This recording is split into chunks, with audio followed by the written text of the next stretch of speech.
Welcome to Hustle Meets Harmony, where we juggle business, family, and everything in between. I'm Raina. And I'm Taryn, two working moms chasing dreams, helping families, and keeping life in balance. Join us for real stories, honest insights, and plenty of laughs as we figure it all out together. This is Hustle Meets Harmony. Today, we're so excited to bring you a conversation with someone who is blending real estate experience, design instinct, and community leadership in such a thoughtful and grounded way. Yep, absolutely. We're welcoming Diana Andes, a Montgomery-based realtor helping buyers and sellers across central New Jersey. Diana is known for her individualized service, rooted in transparency and honesty. She's also a senior real estate specialist, a DIY and staging enthusiast, and an active community member, including her work on the Montgomery Township Economic Development Committee, where she helps support and uplift local businesses. And if you're thinking about selling this spring, curious about what is happening in the market, or just love home design and community stories, this episode is definitely going to be for you. Yes. So, Diana, we like to start with the warm-up round, just a few rapid-fire questions. You ready? Yeah, gotcha. All right. Coffee or tea? Coffee. All right. Early bird or night owl? Early bird. All right. Mountains or beach? Depends on the mood. A little bit of both. All right. I like it. Good. Book or podcast? Podcasts. All right. Good. Good. And after a busy week, what is your favorite way to unwind? Definitely when I don't need to cook. So going out to a restaurant or ordering some takeout. Love that. Sounds awesome. Me too. I like that. Yeah. End of a busy week. Just relax. All right. So, right. So now that we got everybody warmed up, we did look at your website and social media, and I love, again, like how creative you've been with all of your content. I just think that's amazing.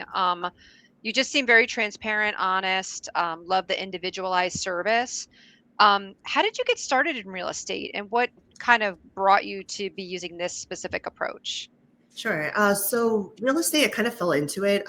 In my last home where I lived in Warren County, it was like during COVID and stuff like that. I was doing a lot of DIY projects. So I just decided to like take down the tile in my kitchen and learn how to do it like as I was working along. And I started documenting my makeovers. So from there, people were really interested. And I was like, oh, I really love just houses and kind of understanding maybe something that might not be appealing to a usual buyer, like how to make it, up to date and how to modernize it on a budget. So from there, I was like looking at houses. I started thinking like I want to do fix and flips, or if I want to do an investment property, all these different ideas. And then I went and got my real estate license. So from there, in terms of social media, I just continued to post those DIY projects. When I moved to Montgomery, this is an old house, so I was doing projects and just, it's fun to watch. It's like my own little mini HGTV. That's so awesome. Cool. Yeah. I can't wait to dive in more to all the different like projects you've done. I love that, taking on things like that. That's super cool. Thank you. Yeah. So you also show a lot of heart and community involvement in what you post. And it feels like relationships are really at the center of all the work that you do. So where does that come from? I've always done a lot of volunteer work, even before real estate and stuff like that. I really think it's important to have a great community. And it's like, the people make up the community, the businesses, all the volunteer organizations. So if you want your where you live to thrive, you really need to be an active community member. So that's something I've always done. And in Montgomery, when I moved to town, I was also looking for different volunteer organizations and ways to kind of meet new people. And it's really been really fun because we've been doing some nonprofits, some just community business things, and then also just events like inviting other moms or other craft enthusiasts to meet up. That's awesome. And actually, that's how you and I met, through the Economic Development Committee. I've been volunteering there, so I'm glad I got to meet you that way too. Thank you for doing that. Yeah, it's good. So you post great local market updates, especially about Montgomery or central New Jersey. So for people who don't follow the numbers every day, how would you summarize what's happening right now? There's a lot of market shifts. I mean, like if you hear anything about the news, there's all these talks about like federal, rate drops and rate cuts and then interest rates and all. ever since I would say the last 4 years, it's been up and down, things like that. In terms of Montgomery market, it's still really strong. You'll hear in the news some markets are starting to slow. And yes, we are seeing that, but it really depends on which town you're looking at. So I think it's really important if anyone is looking to buy or sell, you can't just take a blanket statement. You really need to talk to somebody who's an expert in that town so that they could give you real-time data. That's great. Yeah. And I know that it's just getting into winter, but just thinking ahead to the spring with spring selling season, what do you think homeowners should realistically expect? And are there any like different trends or shifts this year? I wish I had a crystal ball and I could tell you what to expect. So we can all make great decisions all the time. Yeah. But from what I'm seeing in the central Jersey area, we expect, more homes will hopefully come in the market in the spring, as it traditionally does. Wintertime, as we're in December and the holiday season, people tend to kind of just lay low and stay inside. But we're hoping for last year, January, I think the first week of January, the market all of a sudden like turned on again. So curious to see what'll happen this year. I think it'll be early too. Oh, that's good. Yeah. Yeah. So we're always seeing, the national headlines that there's housing shortages and the prices are astronomical. Doesn't necessarily match the local story, or maybe it does. What are your thoughts on that? And what actually matters for sellers in our area versus what they may be hearing nationally through the news? I think inventory, again, it depends on what town. If we're talking about Montgomery or like the central Jersey area, I would say most of the towns, the inventory is still low. With a month of supply, a stable market's about 6 months of supply. And here we're still under a month, right? It's went from like 1 week of supply to maybe now we're at 2.5 or 3. Mm-hmm. So it's still very much a seller's market. However, we are seeing that buyers are starting to have a little bit more negotiating power now. They aren't necessarily going 100,000 over and waiving appraisal and doing no inspections at all. It's kind of finding a good balance. So I think it's really important for sellers to realize that, because they can't be expecting the same kind of market as it was last year, and that these offers are going to come in the way they have. We're starting to kind of see a little bit more of a tempering of the market. So I think it's important if anyone's looking to sell, that they're aware of that and that they could be prepared and make the renovations that are important during this winter month, so that they could come out spring, have a great product, and get good offers as a result of that. So you are saying that sellers should be fixing and renovating things the way they need to be, versus saying, oh, I'll just list it as is and the next person can come and do whatever they want to do in the house. When it was as is and interest rates are 3%, perhaps, right? They have more money to do that. But when the houses have been appreciating year on year, there's certain threshold that buyers are willing to, yes, they might pay for the house, but if I'm spending so much of my income to purchase this house, I don't want to do a $15,000 roof repair or $7,000 sewer repair, things like that. They're going to be important. And I'm sure you're seeing it on the insurance side too. Yes, especially with the roofs. So you and I spoke about this on your podcast recently, that roofs are the number one issue we're seeing with home insurance. Insurance companies are hesitant to insure roofs that are over 15 or 20 years old. So the sellers definitely have to make sure the roof is updated. Otherwise, the buyer may not be able to get insurance for that. Yeah, and I love that you told me that tip, because now I'm working with buyers and we're trying to figure out what our offer price is. If I'm like, the roof is 22 years old, I'm like, you want to make sure you get that. You make sure you're able to insure it first off, and then budget that as well. Yeah.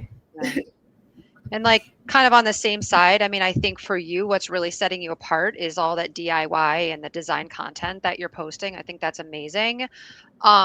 So what would be like top staging tips that you would have for sellers if they're going to be putting their house on the market? That's a great question. I think if you're looking to sell your house, especially during this winter time, it's a great time to kind of declutter a little bit. So you have a collection of things, like we all have our stuff that we love and want to see every day. But, it's a good time to kind of put those things away, start packing away the things that you don't need day to day. And this way you could highlight the best parts of your house. Sometimes I'm sure we have storage cabinets. We might want to move that armoire out of the window so that we could let all the light in. So little things like that will really help. I also think painting is a great low investment, high return thing you could do for your house. Okay. You don't want to renovate your kitchen, or your bathroom to sell it. But if there's a leaky faucet or there's something that's been bothering you and you know about it, this is a good time to address it because they'll probably bother the buyers as well. Yeah. So when you're going into a house that you're going to be listing, is that something that is part of your process? Like you'll go through and actually point out ideas for them or? It depends. So it depends on the seller's situation. Sometimes they might not be in a position where they can make these repairs. So we'll talk about it and be like, okay, if we sell it as the way it is, we have to price it at the right price. If you want to do these investments that cost $5,000, and I think you'll get maybe a $10,000 return, is it worth it for you to put in that time and money? We'll talk about mostly when I go on a listing appointment, things that I see right away. So if I see like a stain in the ceiling, I'll ask them about that. What was the source of it? Have them address it and fix it. But a lot of times I do have a professional stager that I hire, and she'll come in and she'll do the consult and let you know exactly what should stay and what should go. Oh, okay. I love that. That's a great idea. That is a great idea. Yeah, I love And that. that's Yeah. included in the services. So like the stager will come in and they'll tell you, and we set up, if you're comfortable with it, if you're listing the house, the stager will come in as well and bring in some neutral accessories so you don't have to worry about it. Mm-hmm. So you would recommend like taking down personal pictures and any sort of personalized items in the home? Yes, we usually recommend to take down personal photos, anything that could, it's just when buyers come in, you want it to be neutral so that they could pick themselves living in it and not think about, oh, there's Raina and her kids and Frolicking around. or like looking at my collection of stuff, then I'll be distracted. Yeah, Right. No, that makes sense. Yeah. So for anyone planning to list this spring, what are the absolute must-do items before going on the market? And what are the overrated things that people stress about, but it doesn't really matter? I think a must-do would just kind of what we were saying before is just decluttering, fixing anything that's you've been meaning to fix, like small things. But I would say don't focus on little things. Like I had a seller that was fixing all the nail pops in the wall, and like he wanted to replace his mailbox, but meanwhile, I know. Meanwhile, the floors had like, he had a big stain like from the rug. I'm like, why don't we sand that instead? Things like that. I would say if you're not sure, always ask your realtor, and they'll be able to tell you if it's worth it or not. Right. I 100% agree. Working with a professional in that field is definitely well worth it. So you get the right advice to move forward. Same thing with our business. Yeah, and the worst thing you could do is sometimes people renovate and they put too much money into it, and they're never gonna see the return from that renovation. So unless you're living in it, then that's okay. But if you're doing it solely to sell, then you don't want to spend too much. Right. So for like a kitchen or a bathroom, is that what you were saying? Like don't necessarily renovate too much if you're not even going to be there, and then you may not get your return Exactly. back. Yeah, a kitchen update. Like we would never say renovate the whole kitchen. Everyone has a preference. So a lot of times it might just be, hey, your cabinets don't have knobs. Like let's put knobs on them, and it's like an instant upgrade. Or like the bathrooms with like if it's like a builder grade bathroom, maybe you change out the mirror, and then it's a small update that has a big impact. That makes sense. I like that. So I guess this would come under the heading of like the quick, low cost options for sellers that might have the biggest either return on value or set the best first impression when they're selling. Yes, I think other than that, depending on how long you've been in your house, sometimes you don't realize how many things you have until you open the drawers. That you start, everything becomes a memory. Yes. We all have a junk drawer. I'm in that phase now. Like I need to get rid of everything and start fresh. Maybe I should hire you to just come help me with everything. Aww. Have you ever just opened up your junk drawer and like it takes like an hour to clean it out? And you find random keys. Yeah. Yeah. So imagine like doing like cabinets, 30 years of stuff. Oh. Aw. So do buyers really like, are they opening drawers and opening cabinets as they're walking through houses, or? They're not looking through like your dresser drawers, anything like that, Yeah. but they will open usually kitchen cabinets because they want to see if Okay. it's like a soft close cabinet, the Ah. condition of the cabinets. And a lot of times they will look under the sink because they want to see how the plumbing looks. Oh, interesting. Okay. So those Huh. could be two places: organize your cabinets and clean out from under your sink. Yes. And then I would Okay. say closets is a big thing to organize too. Oh, that makes sense, right? Right. They want to see like closet space and organization. Yeah, you don't need to be super organized, but like if your closet's jam packed, like Right. people are gonna open, it was like, oh, there's no storage in here. But if you take Mhm. out like 25%, they're like, wow, there's so much space. Like they're not thinking that. You just don't want things that trigger them to be like, oh, they didn't have anywhere to put their coats. Like, Right. Yeah, it's because they have 20 coats and they only need 7, right? So, yeah. Oh, that makes so much sense. I never thought about that. So, that's great. So less is more. yes, Mhm. less is more. Okay. When selling a house. Yes, you're when listening- selling the house. You want 20 coats, 30 shoes, you know? Yeah. Right, I was like, oh, I have to figure out what to do with my coats and shoes now. Yeah. Yeah. But I Aw. still have time. I'll be here for a while. So do you have any favorite before and after transformations? Something where good staging or prep just totally changed the outcome? Oh wow. That's I have a lot. I have to think about I which love it. favorite. I think my favorite is probably like I had a house in Branchburg last year, and these sellers were in the house for probably 40 years or so, and they had the coolest like vintage collections of things, like Mhm. beautiful century furniture and like a book collection. They collected like birds, like different things. Mhm. There were some beautiful things. That was where there were so many people involved in that project. We had a professional organizer come in to help them organize their collection and figure out which stuff they want to take with them on their move. After they did that, we had an estate sale. We set up an estate sale so that they could get some money for these things. And then everything that was left over, we were able to donate. Wow. Yeah, and then we talked about what pieces to keep. So after everything was empty, we had this beautiful mid-century table and chairs, and we added in some artwork, and it was just really great because we were able to use what they had, but just with little accessories. And the house, sold way over ask. Pictures came out great, and they were just like, I can't believe this is my house. Wow, that's fantastic. You'll have to share the address with me and some pictures. I'm really curious to see. I love the before and after transformations. It's very exciting. Yeah, it's fun.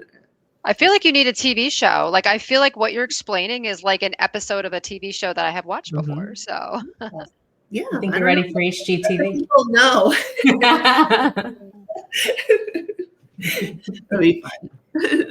Yeah.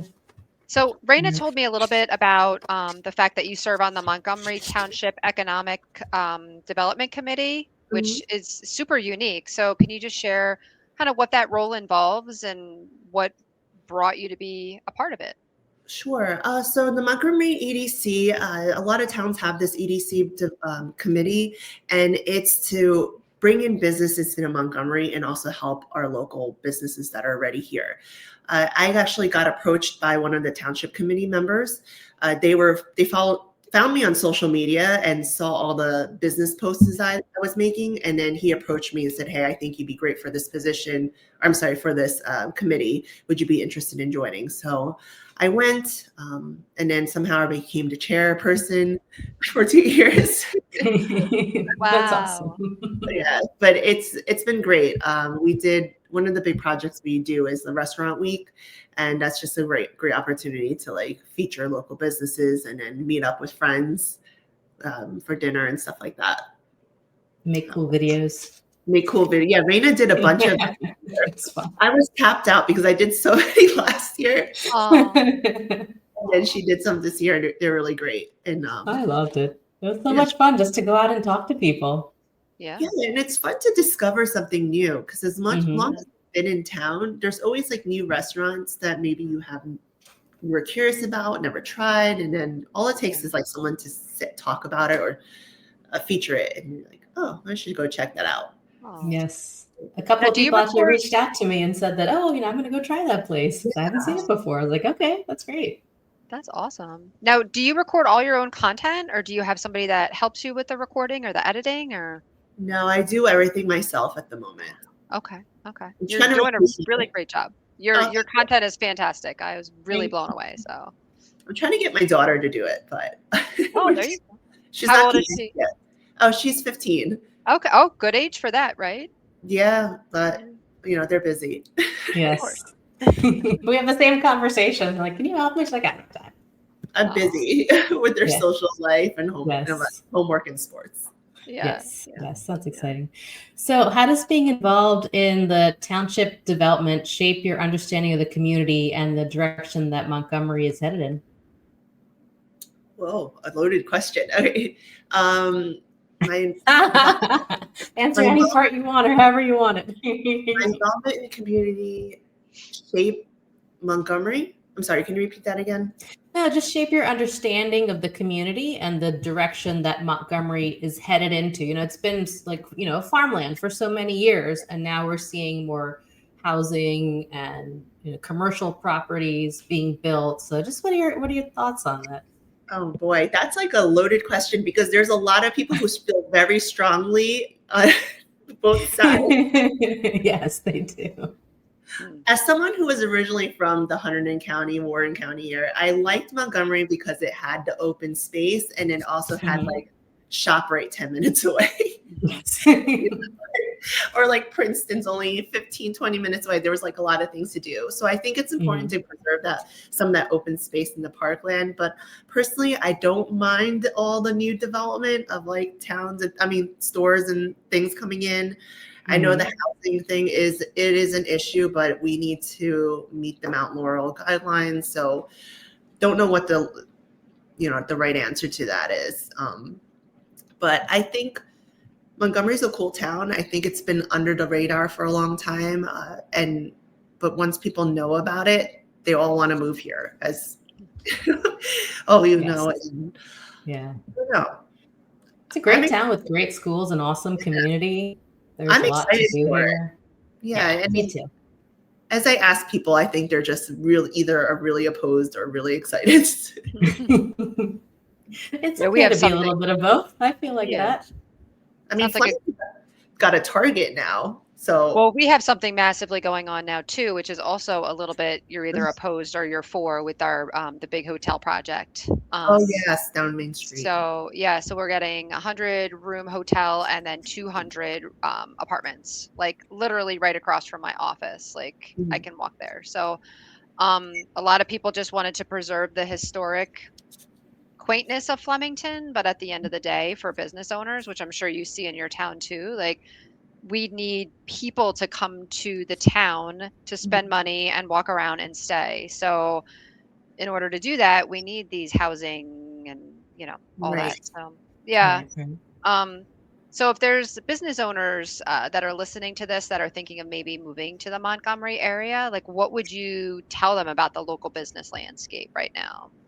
There's a huge support in Montgomery for businesses. We have the Montgomery EDC, which is under the township, but we also have like a Montgomery Business Association. So both are great resource in terms of like if you have questions about doing business in Montgomery, we could set you up with somebody who's maybe in the same field or have done it before, and to give you great feedback based on their knowledge of and experience of opening a business in town. I think with all the new stuff coming in and Montgomery just continuing to increase in home value and things, it's a good place to invest for sure. Yeah, that's awesome. I like that. Good. And I'm sure you love, being able to support local businesses, meeting new people, community. These are all great things I'm hearing from you. So that's really nice. Happy to be part of that growth. Yeah, thank you. Yeah, good. So I noticed also that you're a senior real estate specialist. Can you just tell me a little bit more about that and like what that role is for you and what kind of brought you to step into that area? Yeah. So it's extra courses that you have to take to become a senior real estate specialist. And I decided to do it because it just happened to a lot of the clients I work with happen to be seniors who are downsizing, and selling a house now is totally different from perhaps when they bought the house. Right? A lot of time they haven't done it for decades, and it's a new process that requires a lot of patience and being able to tailor your approach to what they need and be able to walk them through the steps without them feeling overwhelmed. Mhm. So I think one of the things I have senior parents who don't speak great English either, so I understand the frustration sometimes of trying to do these things.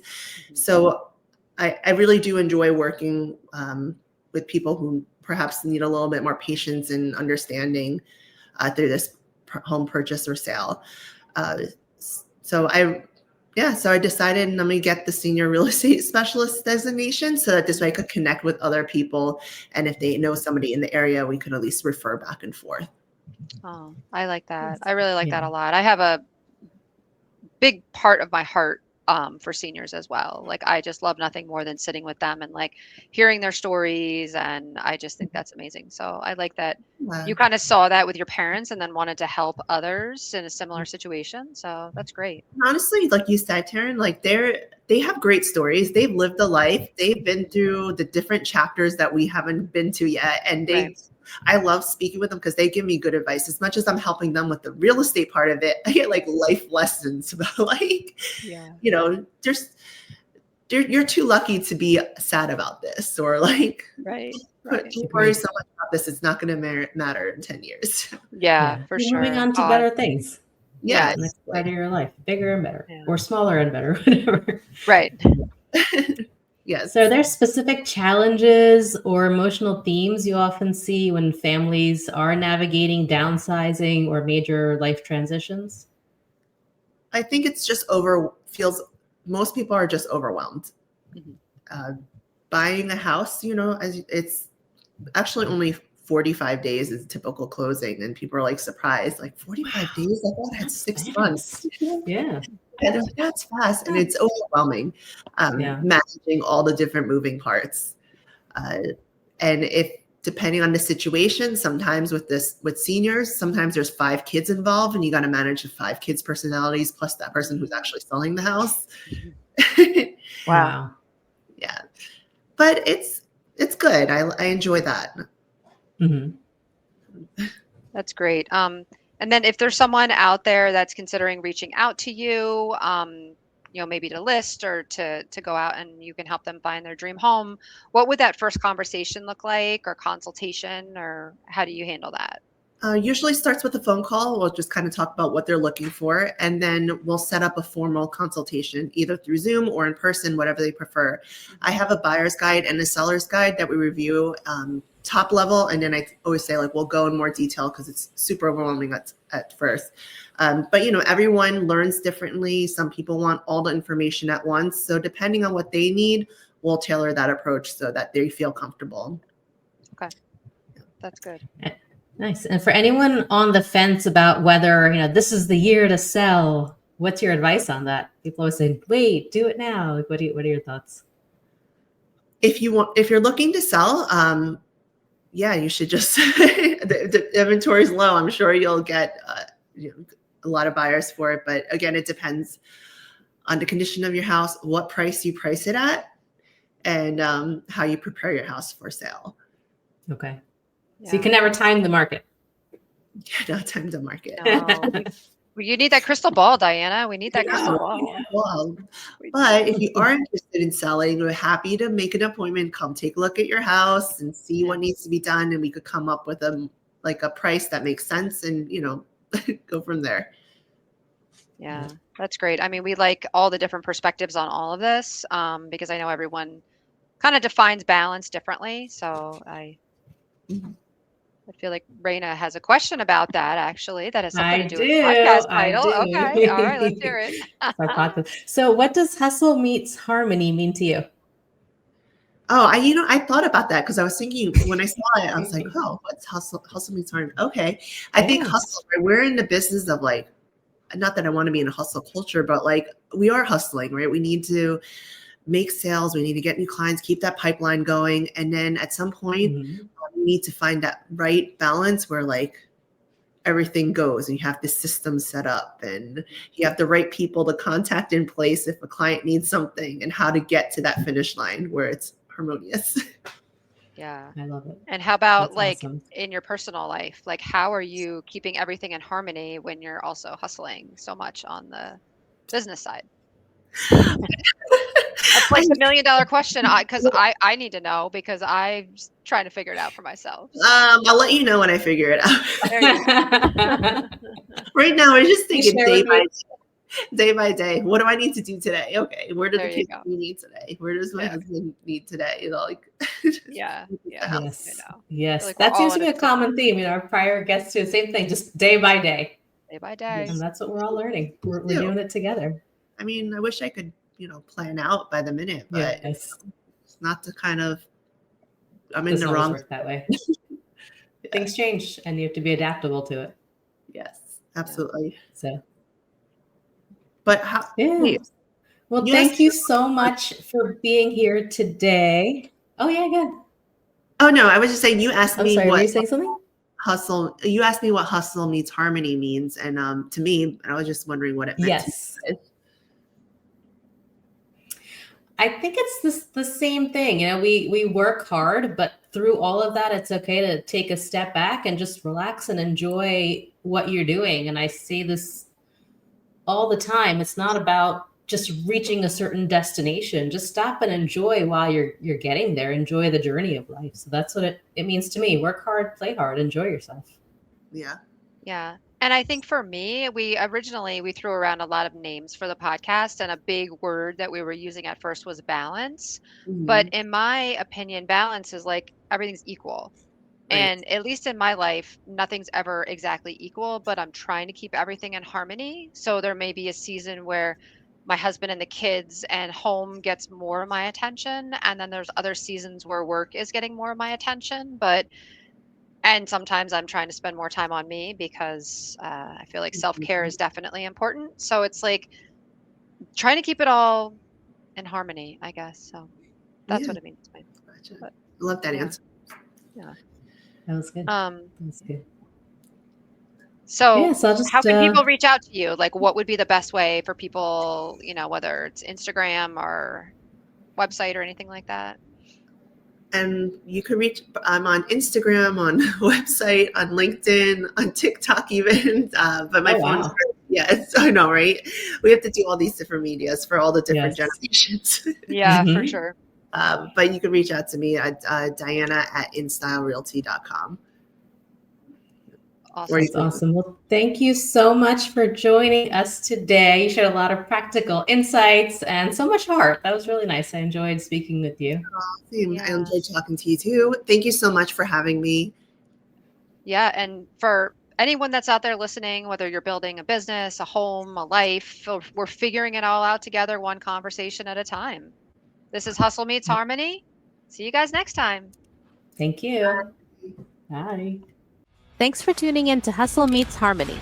We hope you found something real, relatable, and maybe even a little inspiring. Don't forget to follow the show and connect with us on social for more conversations. Until next time, keep chasing your dreams and finding your harmony.